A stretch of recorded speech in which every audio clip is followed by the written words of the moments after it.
नमस्कार। अगर आपकी उम्र शादी लायक हो गई है या आपके बच्चे की हो गई है शादी लायक, तो यह वीडियो केवल आपके लिए है।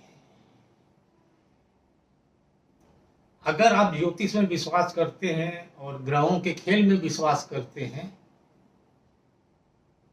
तो बच्चों की मांगलिक अवस्था के अंदर में तो जरूर मानते होंगे आप। जब भी कोई विवाह की बात उठेगी तो मांगलिक का विषय उठेगा ही उठेगा। तो जब भी दो बच्चों की शादी होती है तो ये जरूर मिलाना चाहिए कि मांगलिक कौन है कौन नहीं है, किसके मंगल कहाँ बैठा है किसके नहीं बैठा है, शादी के बाद विवाह में या विवाहित जीवन में क्या अड़चन आने वाली है नहीं आने वाली, ये सारे का भेद पहले ही ले लेना चाहिए कि बाद के जीवन में किसी तरह की कोई समस्या ना हो। एक मंगल क्या होता है सबसे पहले ये जाने। मंगल होता है साहस, क्रोध, गुस्सा, उग्रशीलता, संबंध विच्छेद का कारण।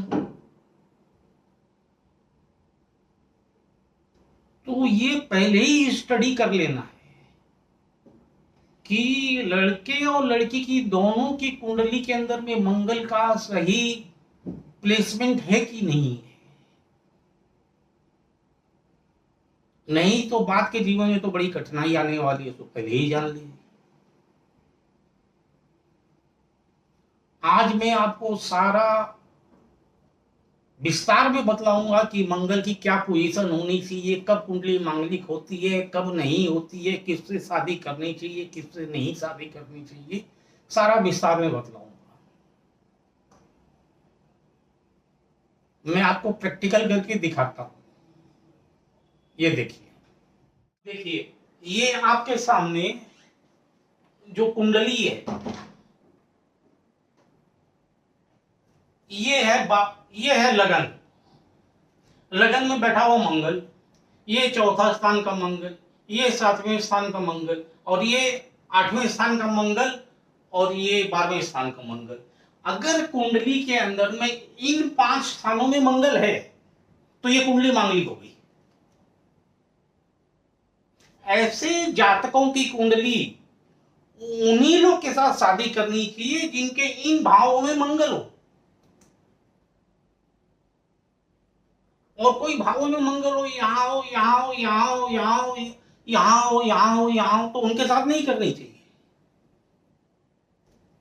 बहुत से लोग बतला देंगे ऐसा कि लड़की के भाव में अगर ऐसे मंगल है तो इसका तुम विवाह करा दीजिए, इसकी शादी पेड़ से करा दीजिए, इसकी शादी शालीग्राम से करा दीजिए, और फिर लड़के से शादी कर दीजिए, तो वो तकलीफें पाते हैं बाद में।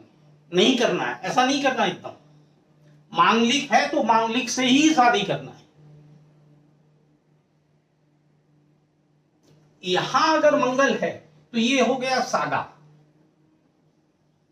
ये सादा सादा सादा सादा सादा सादा। सादे की शादी सादे से ही होगी और मांगलिक की शादी मांगलिक से ही होगी। इसमें एक अपवाद है।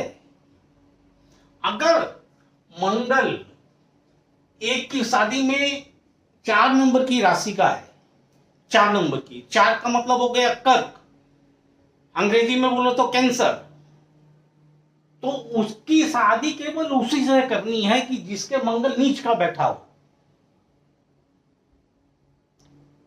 अगर कोई के मंगल नीच का बैठा है और दूसरी की कुंडली के अंदर में मंगल और कोई राशि के अंदर में इन 5 स्थानों पर बैठा हुआ है तो वो तो प्राण घातक हो जाए।